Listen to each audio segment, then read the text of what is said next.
and I see it's 34 after, so I feel like out of respect for everyone's time, I would love to go ahead and get started. I want to welcome you all to the Bicycle Colorado Storytelling Showcase. Sorry about that. It was a mouthful. But basically, we are really excited that you are here with us. We are also really excited for the warm days. I know here in Colorado, it has been so full of sunshine and warmth lately that we were so excited that we wanted to start the fun of the riding season and sort of kick things off by hanging out with one another and sharing some stories. And that's how we came up with the idea for the storytelling showcase. So I hope that you enjoy yourself and enjoy the stories that you are about to hear. Before we get started though, I would really love to take a minute to give a shout out to Quality Bicycle Products, or QBP, for all of their assistance and collaboration with us here at Bicycle Colorado in reference to the equity work that we've been doing. Our LCI scholarship program that we just finished taking applications for would not be possible without them. So thank you very much, QBP. So I don't know, I haven't looked at everybody who's in the audience, but if you don't have your camera on, we would love to see your faces. So feel free to turn your camera on. And don't worry if you don't have a camera, if you don't want to turn them on. It's totally okay, but we definitely would love to see your faces and kind of hang out with each one another. Okay, Erica, can you switch over the slide to the land acknowledgement?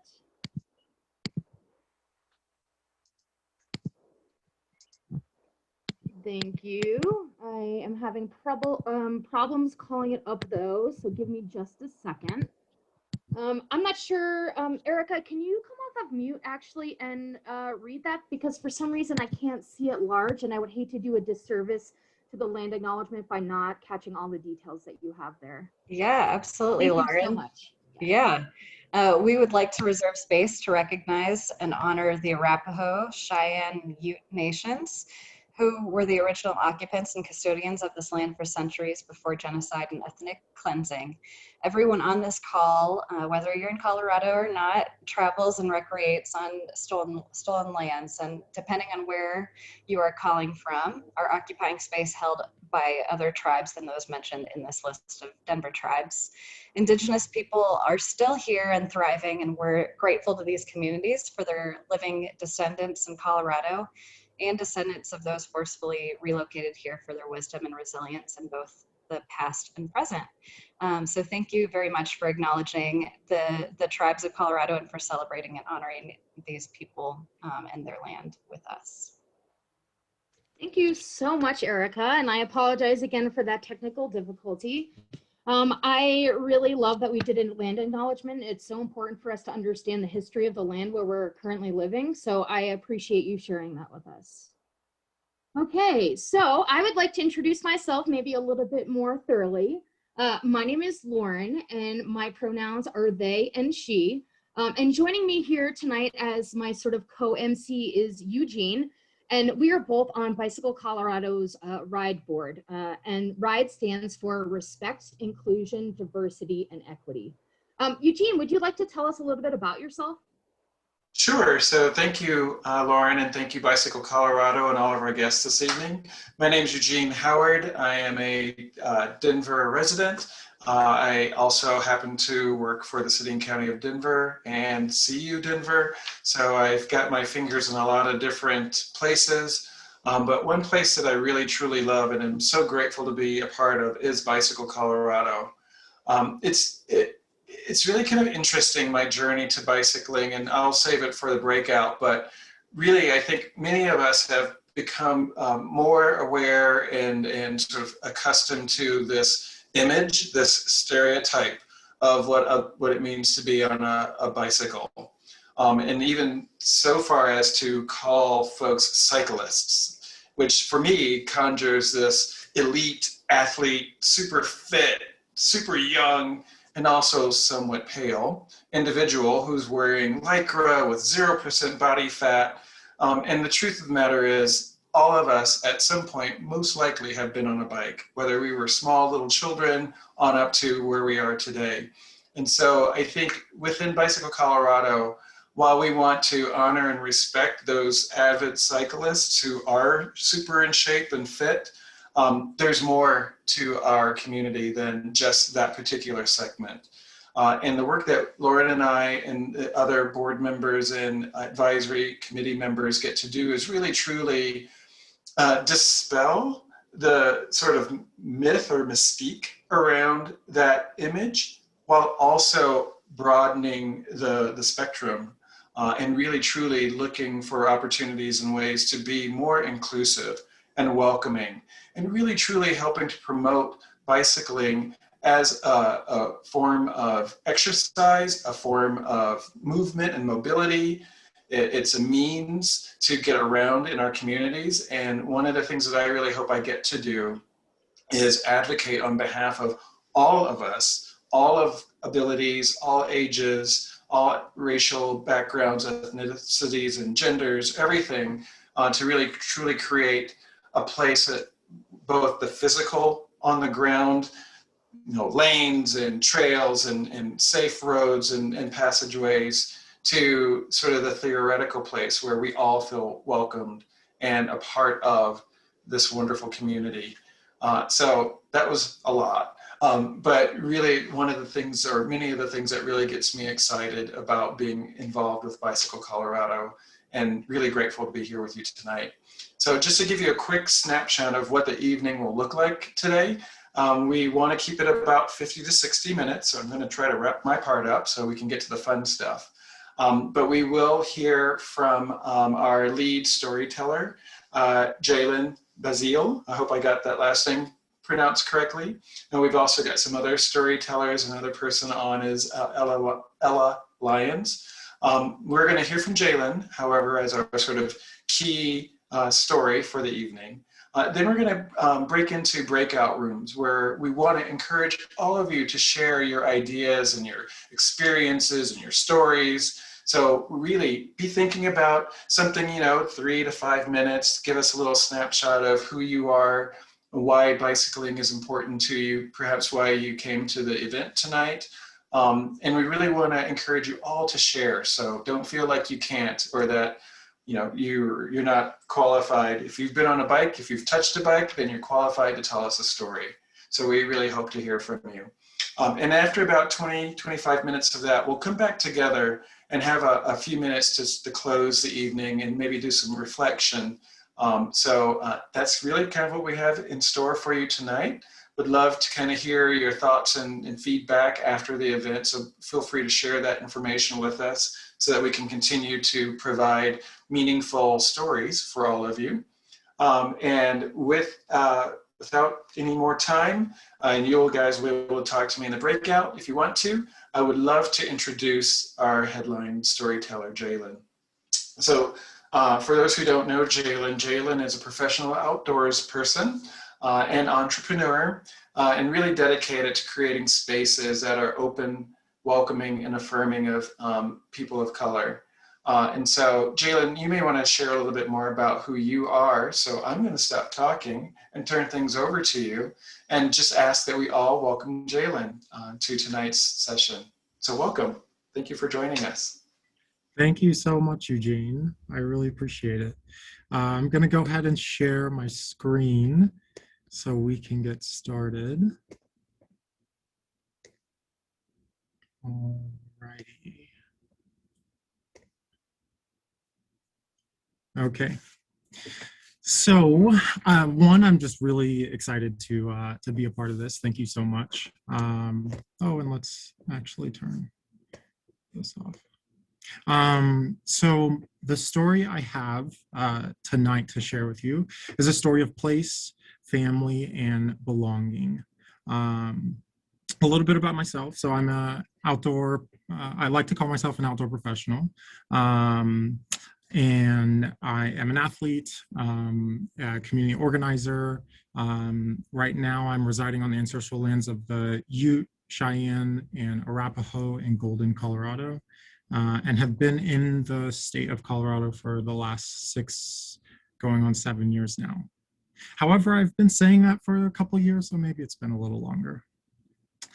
To give you some backstory, this is pretty much the vibe that I stepped into my first summer in Colorado.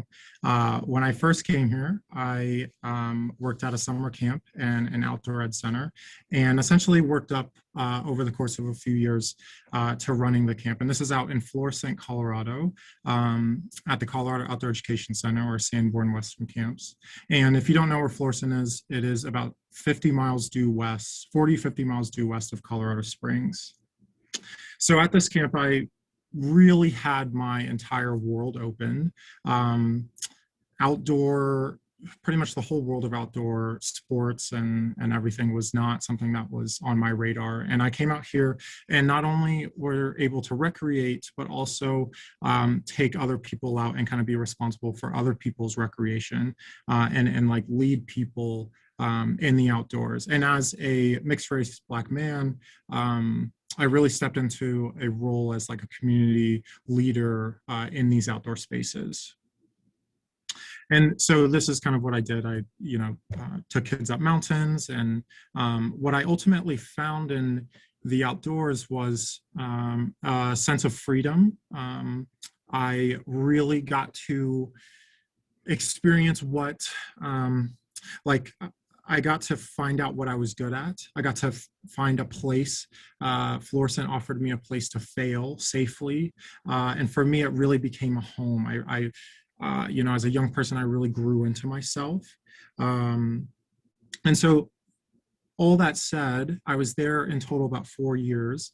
I was the only Black person likely in the county. I would love to get some facts on this, but with that, it was absolutely a home in a safe space for me, but also it was a space that I was constantly suppressing myself. And I have this image of Major Taylor, and this is a mural in Denver. And we think of these people long ago that were like the only ones, doing the thing that they were doing, back in the day. And I just want to, for me, I just want to say like that still happens today. Like Florissant is about 70 miles away. And I was the only one for like several years. So coming into, after I left, coming into the year of 2020, which was it was an incredible year. A lot of chaos, a lot of, tumultuous experiences, and being a Black person, it was incredibly heavy. And I found myself wanting to go back home, and home was not where my mom was or my family. It was Florissant. And I didn't just want to go home, but I wanted to bring my friends there. I wanted to bring, my chosen family there.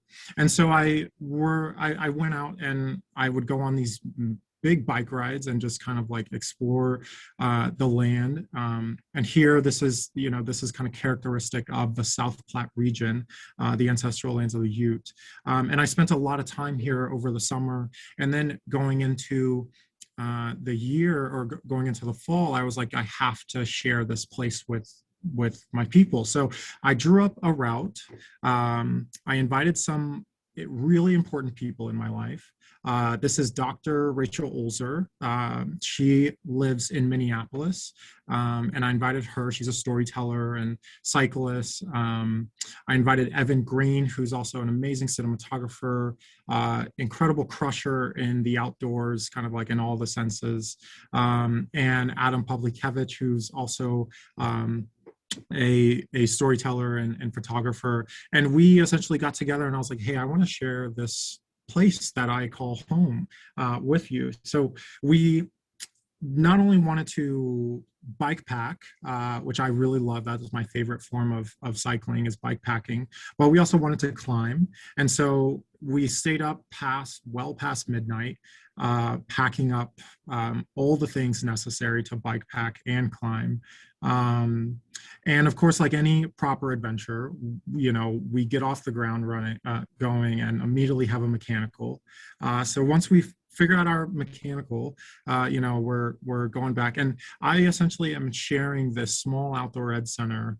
I'm showing them like where I would go and learn how to fix my own car, where I'd go and you know, like learn how to ride horses, how to, you know, teach kids how to camp, etc. That, you know, this is the place that I've been growing into myself for the last, like, you know, 4 years and longer since I've been back there.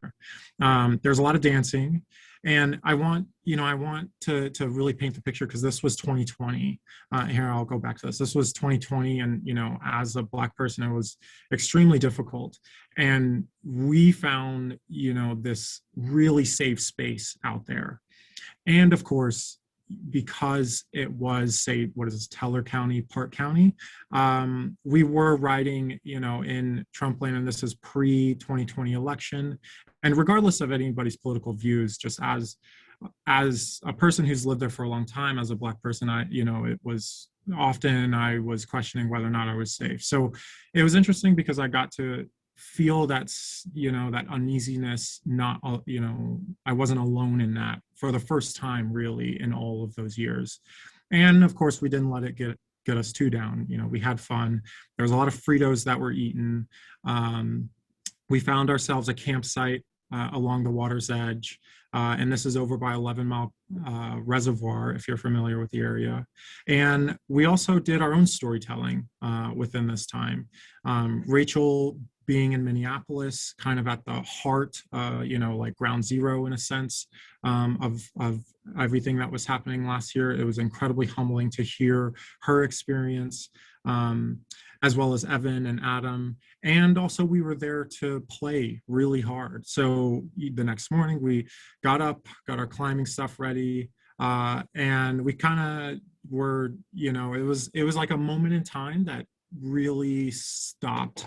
We all kind of, you know, everything kind of, the worries went away, you know, the heaviness of the year, it kind of just like fell by the wayside while we're out there.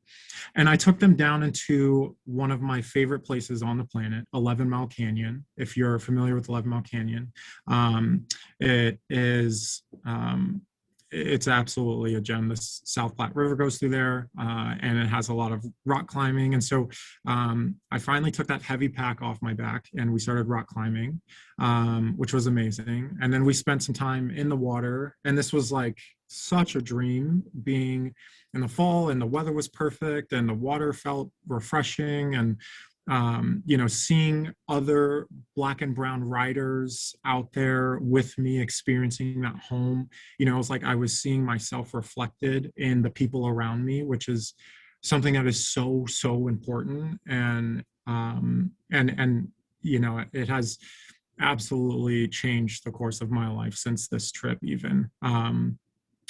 And so, you know, towards the end of the trip, we ended up, this was just an overnight. So, you know, the next day after climbing, we went into the general store, you know, and kind of got a feel for, what is this, Granite General, and learned a little bit more about the history. And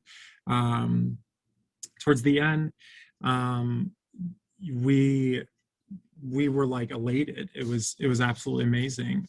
You know, I think I really saw that they too could see why Florissant and the South Platte, why I called it home for so long, and why it felt so comfortable to just like be there. And particularly last year, it was, we all were looking for that place of belonging, that sense of like, hey, could we just go and kind of clear our minds? And so we, you know, at the end, it was like, wow, this is an experience that we have to have again. And so what has happened since then is now there are several people who are asking, hey, like, could I go ride in Florissant with you? And since then, I've already led 2 other trips in Florissant, and it's becoming kind of a cycling, within my own kind of crew, BIPOC cycling crew is becoming a sought after place amongst my friends. So it feels very much like that trip has, it's like being able to share my home and being able to share a place that is so special with me. It's like a gift that keeps giving back. And we also, to kind of wrap up, we also put together a short film that is on Outside Magazine. If you'd like to watch that, Evan did an amazing job. These are just some of the photos that Adam captured while on there. So yeah, I can drop that in the chat, but I appreciate you listening to my story. So thank you. Here, let me go ahead and stop sharing. Yeah, thank you so much, Jalen. That was awesome. It was really great to see those pictures and how beautiful the area is as well. And I am also a fan of Fritos while I'm bike packing. So I'm right there with you. I have to have the chili cheese ones. Those are my flavor. Yeah, same. Absolutely. Yeah. Mm-hmm. Thank you. All right. Well, now that we've heard from Jalen, I just wanted to connect back and talk about Bicycle Colorado for just one more second. Bicycle Colorado is Colorado's advocacy and education nonprofit, and it's also a member-supported organization. So I would love to just give a shout out to any of our members in the audience here. Thank you so much for your contributions. Okay, now it's time for us to get a little more intimate with each other, and we are going to break into our breakout rooms. Once we're in our breakout rooms, we're going to hear some more stories like Eugene told us. And we're hoping that we're going to hear some stories from you. I can't wait to see what we have in store there. Don't worry about any of the logistics. We've got it. Just sit back and prepare yourself to hear some great stories and maybe to share as well if that's what you're into. And then once we're done with that, we'll rejoin back in this bigger room and then we'll go through some Q&A if we have time. All right, without further ado, I think we're going to get separated into breakout rooms.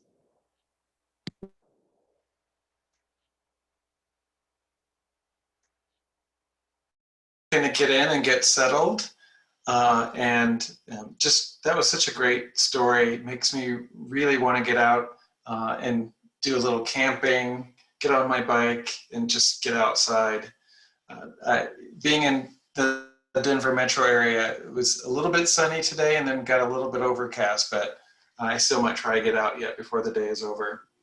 So we've got a couple of storytellers lined up to share with us. And again, once they have finished, if there's time, and we'd love to hear from the rest of you as well. So our two guests in our breakout room, Clara Brown, will be sharing a story with us, and so will Xavier Melendez. So I'm really excited to have you join us and really look forward to hearing your stories. So enough of me. Why don't we turn things over to Clara and share with us your story. Sure. Thank you. Thanks for the intro, Eugene. And nice to meet you all.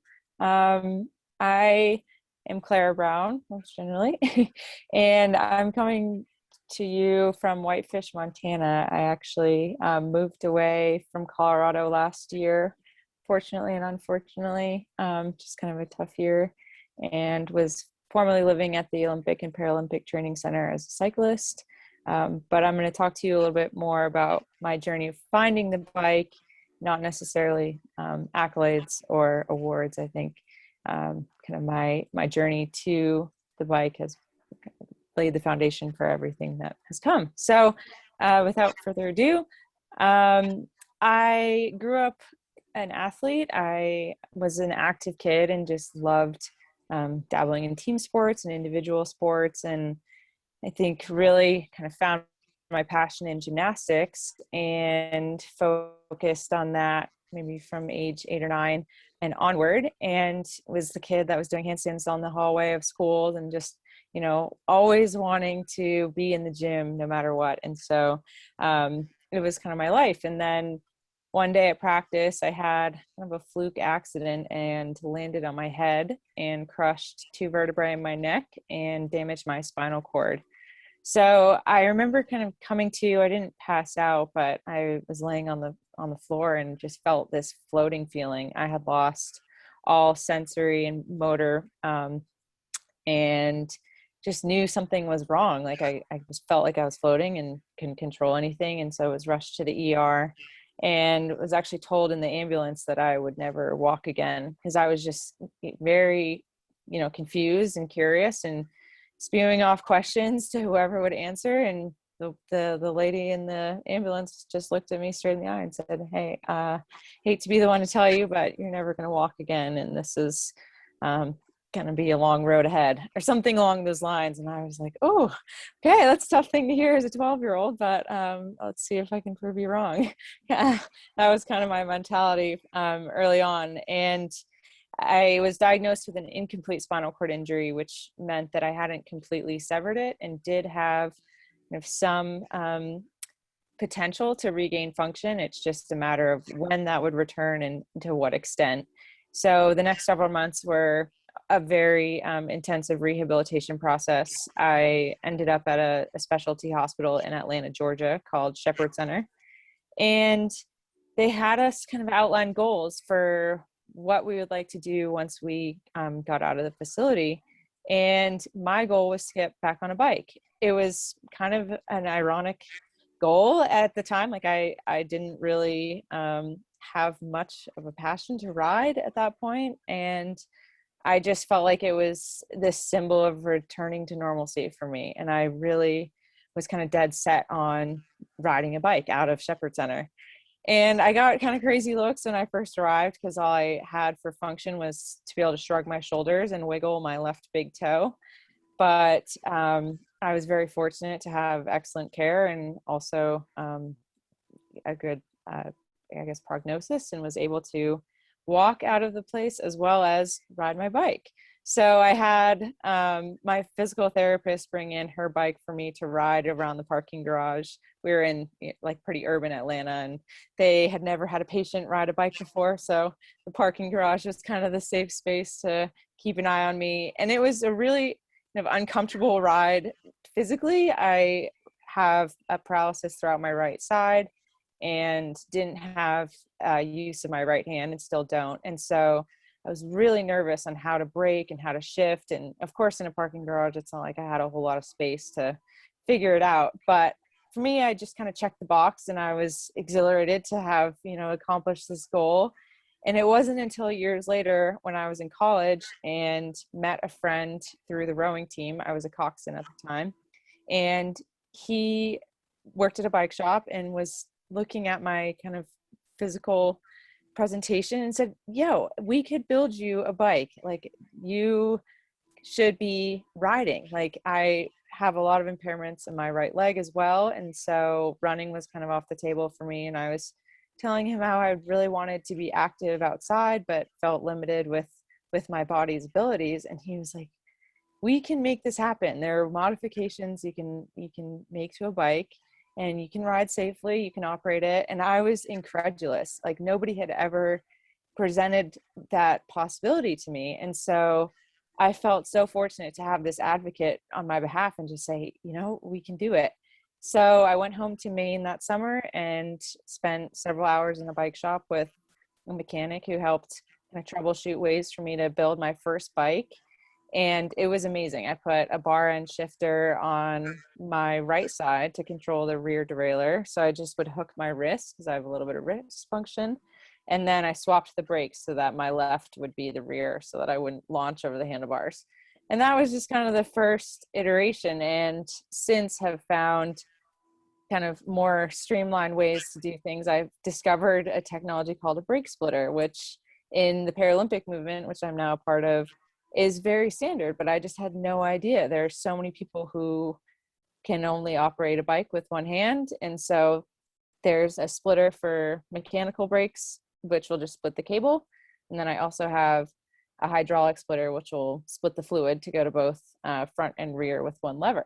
And then DI2, same thing. It's a little bit more costly up front, but to be able to just program a button and have the entire left side operated by my left hand, I don't have to do anything with my right. And it's been this amazing kind of discovery for me. And so I had no idea how adaptable the bike was, and have since become competitive in the realm of Paralympic cycling. And I'm just so excited to have this outlet and be able to ride comfortably and safely and enjoy the outdoors and stay fit.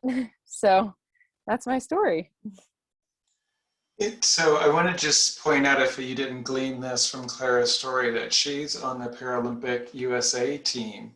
Is that correct? So Yes, let's that's correct. give some props where they're due. So your story is so motivating. for those who know me know that I can get emotional at the drop of a hat, and just trying to hold it back because I've taken such inspiration from what you've shared with us, and just really am grateful for your tenacity and for your time and for sharing your story. Thanks. So thank you so much for that. Xavier, are you ready to share your story with us? Yeah. Claire, that was a great story. I'm really inspired to hear how you've overcome your challenges. Very cool. So I guess I'll start. I actually wrote something, so it might be a little awkward at first because I'm going to have to read it and try to stare at the camera when I can, but I don't know if I can do that so well, so I'll try my best. But anyway, to get started, I'm going to open up my story. My story is called The Ring of the Ross. Hi, well, this story begins many years ago, back in the early 2000s. More specifically, it was about a year after September 11th, when the World Trade Center was so horrifically attacked in New York City. It was a time when New York was coming to grips with the horrors of that day and putting the pieces back together. The vibe was a mix of melancholy and of tempered optimism. New York strong is often what the rallying cry was, and the sentiment shared by many folks who stayed, folks like me, folks who stayed on to carry on with their lives. In any case, I had been living in Manhattan through it all. For those of you familiar with New York, I was living down near Gramercy Park. It was a heady time in New York, and a lot of fun things could be done, and great career opportunities were also aplenty, as the country and the city bounced back from the recent recession, made worse by the terrorist attack. Speaking of careers, I had been hard at work growing mine while making a name for myself in digital media. It was during this time when I found myself riding again after having taken several years away from the bike and the sport I was so passionate about as an aspiring teenage bike racer. Riding was what I needed during that period of my life as I grappled with the often troubling, what the hell am I doing with my life dilemma? This was a time I often referred to as the 9/11 years. It was riding that was my savior, as it offered as much a needed respite and helped me clear my head of the goings-on of a bustling city with the pressures of my ambitions at work and with the uncertainty that we all felt as Americans, and more specifically New Yorkers, now faced with the shadow and pall of the past events on 9/11. It was through all of this that I finally met the person who was one day to be my wife, Rachel, or as I would endearingly call her, Ray Ray, a fiery redhead, confident, funny, sincere, and like a ray of sunlight, oh so full of life. She was always up for an adventure, and that was a good thing as far as I was concerned, because she shared the love for riding and the great escape that it often afforded us. Now, if there's only a sure way to show her my love, to muster up the courage to propose to her, that was a consideration I mulled over in the back of my mind for many, many months. Fast forward a year, as luck would have it, and in no small part to my riding ability and quick ascension back into racing, I was offered a last-minute opportunity to ride on a limited racing contract for 2004. This included, of all things, a bike, a team kit, entry fees and travel expenses to races, to some of the bigger regional and national calendar events, as well as a possible spot on the team heading out to Ireland for the Mays FBD Milkross, an 8-day UCI ranked stage race.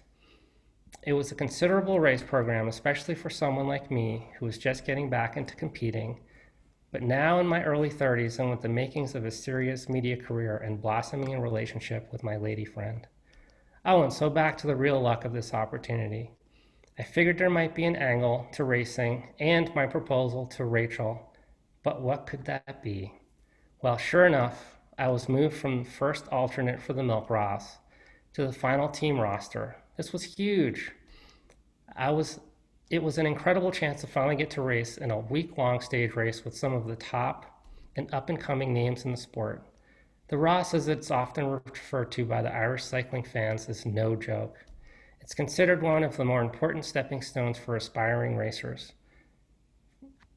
I was simply happy to be offered the spot, even if it was in the middle of February and I hadn't been riding or training in earnest in more than 2 months. It was after the team director's offer that I had began to envision my race journey as a means to propose to Rachel. To do so, I needed a well thought out plan, and pronto. My first order of business was to let my boss know that I had just been offered a spot on the team heading to Ireland, and to see if they would be okay with me joining them by taking most of my vacation days to travel and race away from work for over a week. My boss said, "Sure. We know how important and dedicated you are to us all here at the office, and we also know how much this means to you, so why not?" My second order of business was to get to work planning a trip for Rachel and her mother to join me in Ireland. This took some doing, but I managed to book accompanying stays near me for the two of them so they could follow me as I raced the Ross across the country of Ireland. And since Rachel was still relatively new to driving, thanks to being from New York, I also managed to rent her one of the only automatic vehicles available at the airport for her to drive with her mom as they followed me from stage to stage.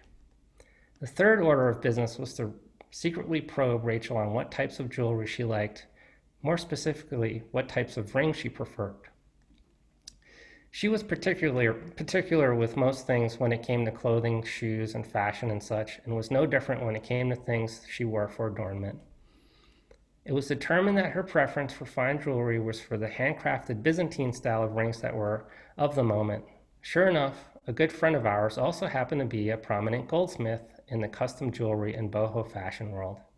A couple of quick phone calls and a studio visit later, I had a ring designed by yours truly and a goldsmith badass to make it come to life. And all I had to do was part with a big chunk of my monthly income, and the deal was done.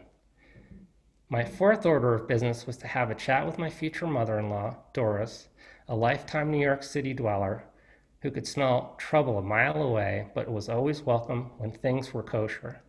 She was more than pleased by my asking for her daughter's hand in marriage, and even more keen on helping me plot and execute my plan for proposing. She agreed to come along on the trip with Rachel, to be there as moral support and encouragement, and also, just as importantly, to make sure that Rachel made it to every stage and final finish on time. My fifth order of business was to share the exciting news of the race offer a full week after I had been given the news by my team director with Rachel. I told her it was a trip that she would love, and she smiled with anticipation of the fun adventure she would have. But she stopped to consider and said, "I'll be by myself chasing you around from town to town. How will I do it?" I said, "No worries. Just give your mom a quick call. Maybe she'll join." All the while I knew, chuckling inside, that the outcome would be nothing but good news. My final order of business was by far the most physically challenging and time-consuming, and that was to go from zero to hero in less than 10 weeks' time. This called for an immediate jumpstart to my training and a plan from a coach to get the most out of my 30-something-year-old office guy body into a fully fledged elite stage racer. The first few weeks, from what I remember, was painful, but well worth the endeavor. I ramped up to about 25 hours a week on the bike, along with 3 days a week of gym sessions as well. It was without doubt the hardest training I had done in all of my years of racing. So wait, all of this is a great story so far, you might be asking, but what about the proposal and the ring? Well, the plan was to carry the ring with me on my person while I raced the entirety of the Millcross, only to produce it at the very end to Rachel and propose to her. To that end, this added to the pressure on me, at minimum, to complete the race and not get disqualified after potentially missing a time cut from any of the harder stages. Never in my career of racing had I raced for over a week, and this was an 8-day stage race replete with hungry European teams ready to make each and every mile as fast and as hard as possible. Rachel sent me off on the day of our team's flight from New York's JFK Airport to Dublin a few days in advance of the start of the Ross in Ireland. She, along with her mom, flew out a few days later to meet us in Dublin for the grand departure of Stage 1 of the 2004 Millcross. From the start, the racing was no holds barred, with a furious pace and brutal attacks one after the other until the day's breakaway was finally formed and that was allowed to go up the road. Oftentimes, I found myself barely hanging on as the 200-plus rider field was strung out in single file, pinned at or above threshold for mile after mile, only to see some phenom launch himself past me and the others off the front in pursuit of full glory. Not to belabor the racing details too much, as that's a story unto itself, but by stage 3, I did manage to find myself in a winning move with one of Europe's gentleman racers by the name of Malcolm Elliott. Suffice it to say, he and I managed to peel off the front in hot pursuit of a threatening split of riders up the road. Of the two of us, Malk was head and shoulders above my mediocre ability, but nonetheless, I rode my heart out to make the junction with my head down, right on his wheel. That was the racing highlight of the Ross for me, as I basically cracked after that from that big effort. With every subsequent stage, I find myself dropped by the peloton within 15 to 25 miles of the finish of each day's route. Riding in a small gruppetto of sprinters or exhausted domestiques was the best of my fortunes, with the worst being found riding solo in the wicked crosswinds and rain so infamous of the Irish countryside, oftentimes just minutes ahead of the broom wagon and its 1940-style loudspeaker blaring encouragement behind me.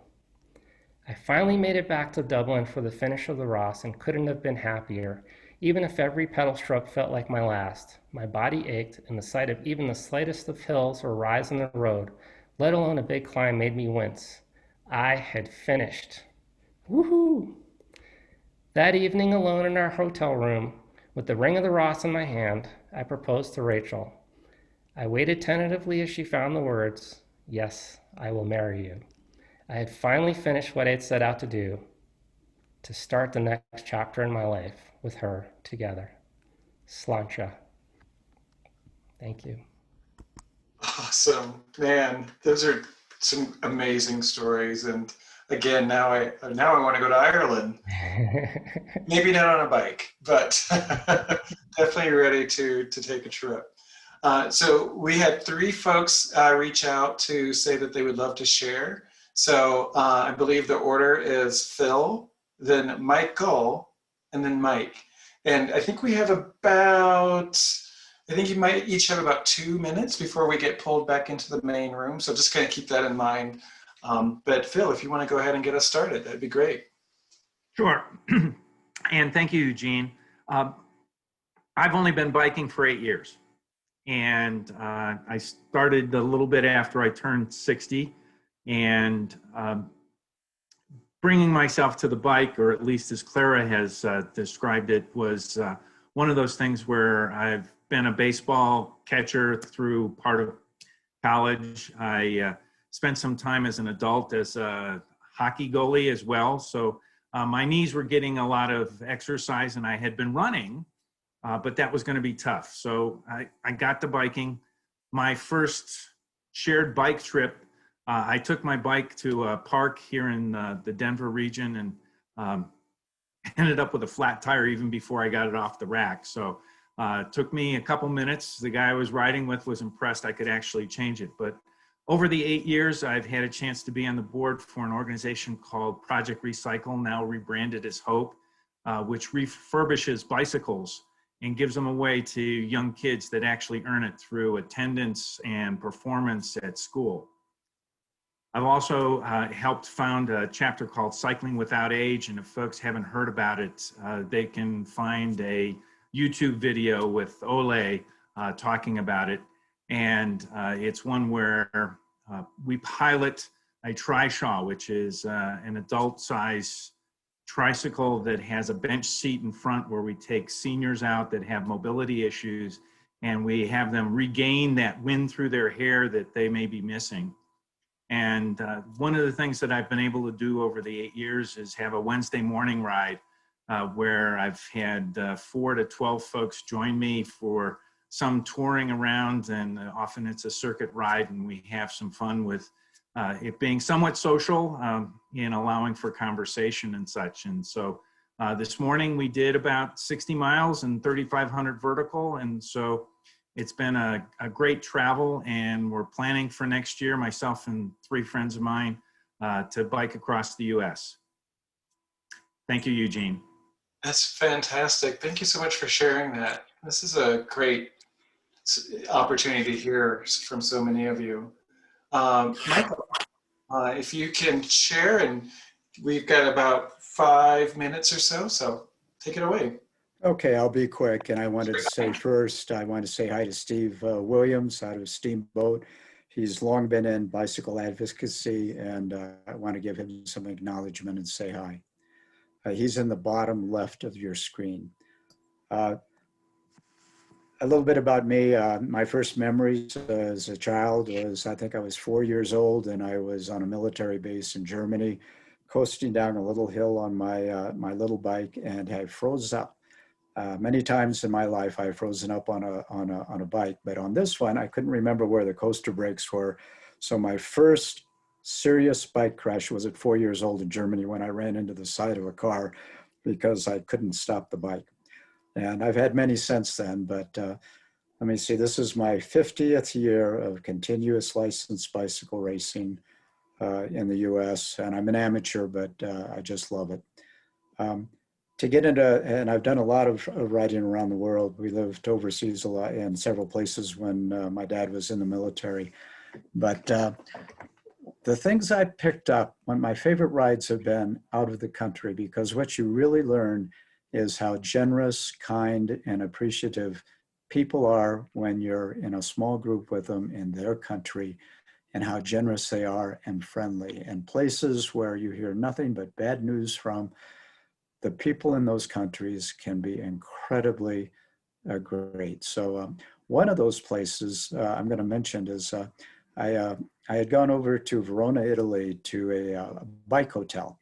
And when I was checking in, the receptionist said, because of the package I had bought for staying at the hotel, and it's just off of Lake Garda, she said, you know, you can enter the Gran Fondo, the Gran Fondo Ardisia, which is this Sunday, but you either have to have a medical exam or a race license to get in. And since I had a USCF license, I gave her my USCF license. She entered me. And so the following Sunday, I showed up Verona at the arena, the main arena, where they had all the lion fights and all that stuff. And it's raining or about to rain. And it's really interesting because they start the races with a cannon, one of the old cannons on the side of the arena. And this is significant because if you got to catch a plane out that day and you're racing and you don't have time to change clothes, you're going to go to the airport with gunpowder on your clothes. And that happened to one of the Brits who was there, and it was touch and go on whether they were going to let him on the plane. But to get into this was the most incredible experience I've had in racing because the pros were on the line ahead of me. And then there were those of us who were licensed racers, but not pros. And then there were behind us was the third group who were citizen riders and licensed racers who didn't want to do the longer route. So the exciting part is we're lined up there and, you know, you're getting the countdown and you're looking around the entire Verona arena and all around it. People are cheering and yelling. And this is like the start of the Tour de France or the Tour of Italy. And they start us off and the pros go off and they roll us up. And I'm looking around to see who my competition is. And of course, they're all really serious Italians. All the men's and women's are out by their little teams. They're riding together. So the men and the women from the same clubs are competing on their team against everybody else. And the camaraderie they had of riding together and support was fantastic. I learned more about the way people ride in large groups in that race than anything I've done in 50 years of racing. And the other thing is, as we're rolling out of Verona, we have the police escort ahead of us, the motorcycles, the sirens, the flashing lights, the whole thing.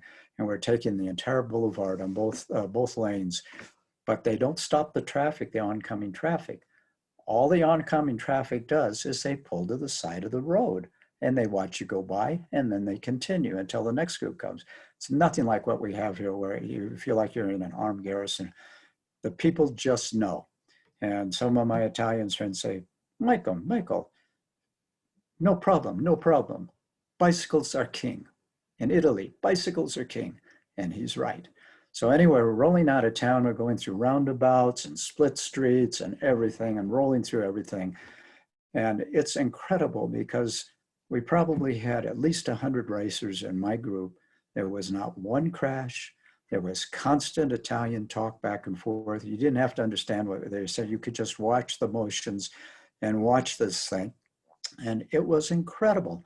The bike handling, and we're elbow to elbow, and it was just incredible experience. So we get out of town, and this is about 19 kilometers out, and we start the first climb, and it starts raining.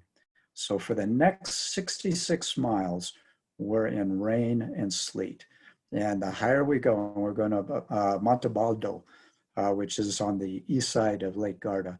And toward the top, this is the first of two significant cols.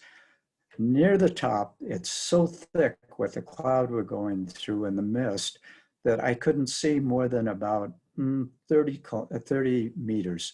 And I'm getting up there, and this is just before the top. And I see that the sign on the side, and it's showing 19% is the climb up there. And it is really tough. It's really cold. And right after that, we start the descent. And one of the pros had told me the night before, do not go fast down this hill because we haven't had any rain for 3 weeks, which means all the diesel on the road is going to be really slippery. And because this is going into fall, there's a lot of leaves on the pavement. He says it will be descending like ice. So go very slow. So I followed his advice. I didn't crash, and I've taken lots of crash, but I didn't want to crash on that one. And get down in the valley and begin warming up. And then we start up the second col. And it's the same kind of thing, but it just kept going, and it's raining and cold and all this stuff, and get up to the top, and there's no hand-ups. You have to pull into the little stops, almost like with one of our tours. You grab your water, you grab your food, whatever you're doing, and then you go on. But we get up there and descent down the backside, and I get back to Verona. I'm at 87 miles now. It's been raining for 66 of the miles, and it's all I can do to follow some of the pros into the arena where we had started, and it's fantastic. And I walk in, and one of the young guys grabs me and walks me over and says, "You got 4th place in the over 60 group," and they handled me a bottle of Bardolino wine, which is growing in that area, a jersey, a basket of stuff, and sent me out the door. And that's probably one of my highlight memories of bicycling anywhere in the world. So if you have a chance, go to Italy, get yourself in a Gran Fondo, and just enjoying the ambience of Italy. All right, well, thank you so much. Mike, we'll save that story. We'll get you next time. Well, I think everyone's coming back in here. Maybe everyone's made it already, which is really great. I would like to open up the floor for anybody who has any questions for Jalen or for anybody else that you heard a story from today.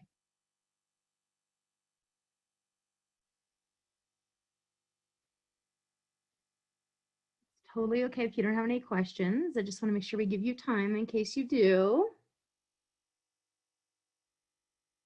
Oh, I have a question for Jalen. yeah. Emily? Hi, Jalen. First off, I wanted to say hello. And I know that you do a lot of types of biking. And I wanted to know, you talked about kind of your favorite place, but I guess if you have a favorite kind of biking that you like to do. Like, because I like to gravel bike, and I know that you kind of are in the gravel biking realm. And so let's go ride. But, is it mountain biking? Like, you kind of do a lot of it. Do you have a favorite? And why? I think it would be gravel cycling, or gravel, because it has some technicality to it. Versus road, I kind of get like pretty bored. And I just started mountain biking, like I'm relatively new, and for the longest time, it has really scared me. And I can't say that anymore. I was doing like 10-foot drops this past weekend, so it's now a new thing. Still scares me, but gravel cycling is kind of like that happy medium for me. And it's also like you can go really far and get into like some really obscure places. Yeah, I like gravel cycling. Thanks for asking. Jalen, a quick question for you. As you've enjoyed bike packing and planning with a few others to do a significant bike pack next year in 2022, what do you consider to be the one or two most essential items that have saved your butt? Oh, great question. Essential items. Let's see, that have saved me. A really good air pump. I have like a mini floor pump that comes with a like a couple different adapters. And what else? I would say like a really good shelter.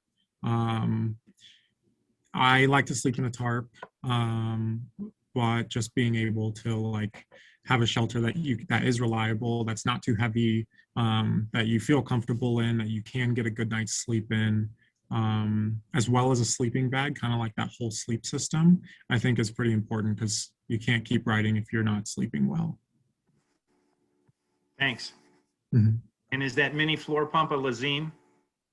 Correct. Mm-hmm. So if I, as a co-moderator, could have an indulgence, I wanted to ask Clara a question.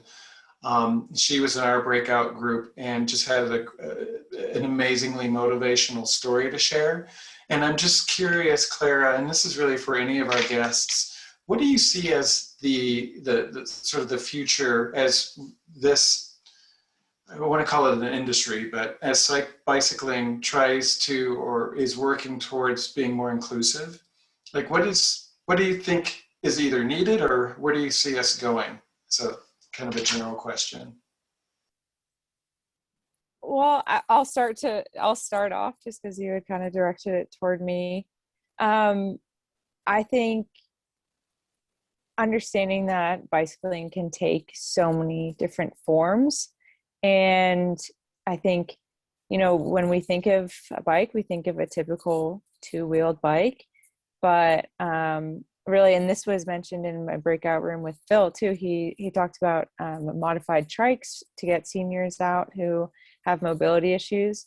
In the Paralympic movement, we have riders riding competitively on trikes. We also have hand cyclists who aren't able to ride with their legs, so they're powered by their arms entirely. And I think exposing all of these different sides of cycling and increasing, I guess, media coverage, as well as, having industry leaders like acknowledge forms of cycling beyond just what you had kind of specified, the very like specific box, I guess, when you consider a cyclist. But I mean, we all ride bikes and we all kind of take different forms, and there are ways to modify bikes.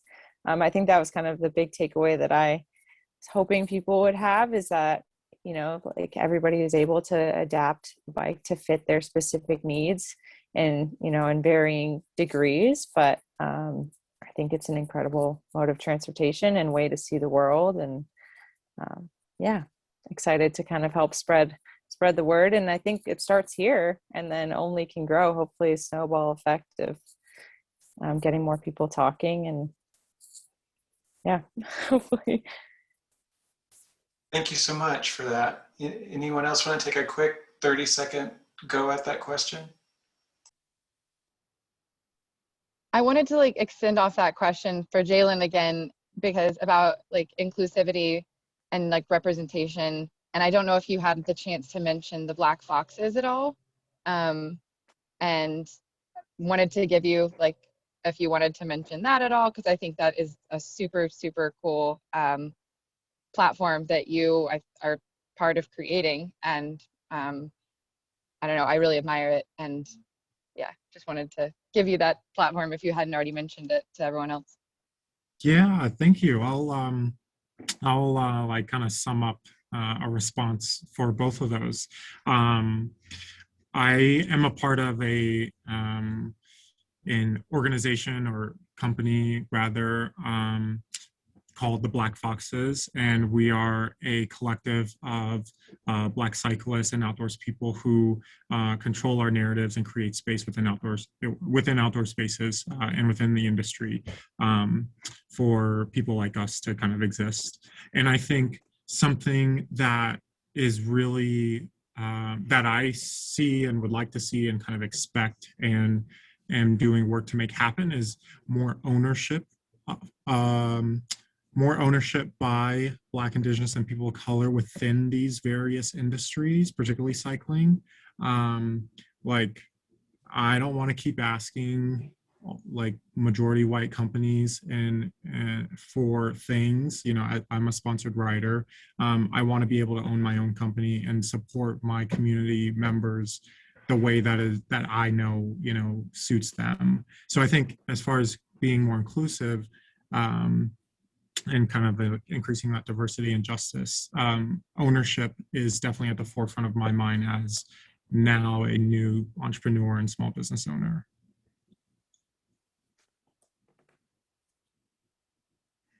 Yes, there it is.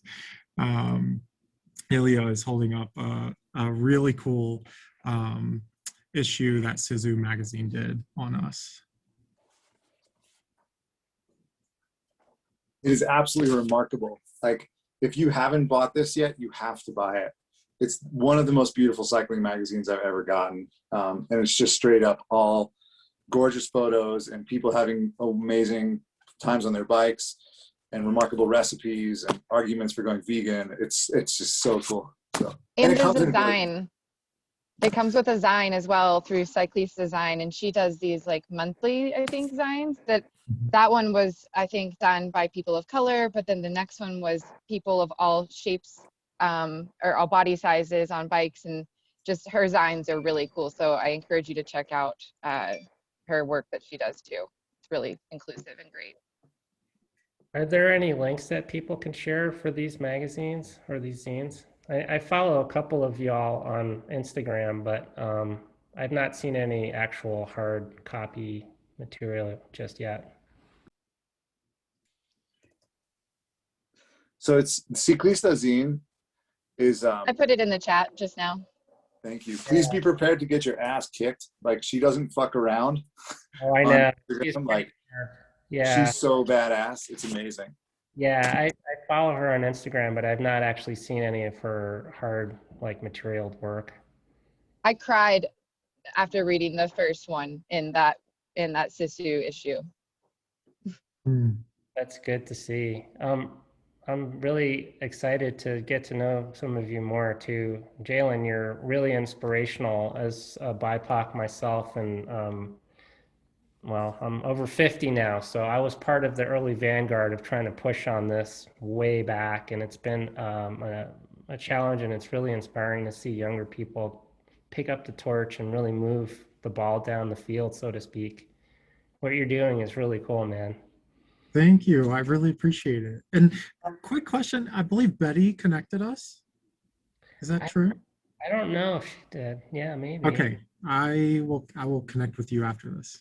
I would love to talk more. There's things that I think there's like some connections that we could all riff off of. So I'd love to chat. Thank you. Thank you. Yeah. Mm-hmm. There's also another great magazine. I don't know if other folks are interested, but the other one that I found that is less social justice centered, but it's a part of it, is called Broken and Coastal. I don't know if anybody else knows about that one, but that's another great independently published magazine. And this past issue that they did was all about atypical folks who are pushing pedals in all different sorts of ways. Cool.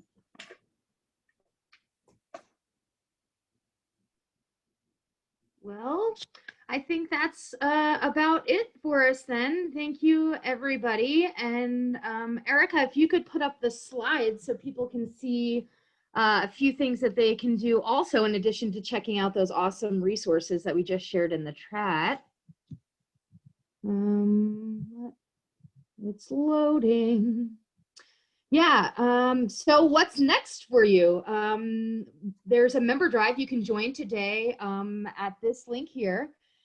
There's also a Gear Up fundraiser that you can register for there. And then Erica, can you let us know, are you going to be sending a follow-up email to the attendees with a recording of the different videos? Yes. Yeah, so you'll get a recording of both breakout rooms if our technology is successful as we planned, and you'll get that by tomorrow. We'll send you a follow-up email with a lot of these links that have been talked about today, as well as the recordings and these links on this What's Next slide. Awesome. I just wanted to make sure that I didn't have to tell people to write them down, so that's why I was asking. Thank you so much. But yeah, there will be a silent auction as part of the Gear Up fundraiser from June 2nd to June 12th. And then you have options for virtual or in person, depending on where you're at and what your schedule is like. And then if you have a story that you want to share, if you know somebody that would be a great storyteller, feel free to email info@bicyclecolorado.org so that way we can hear their story. And I think with that, we're done for the evening. Thank you so much, everybody. Thank you all so much. Such great stories. Yeah. Thanks, everyone. Thank you.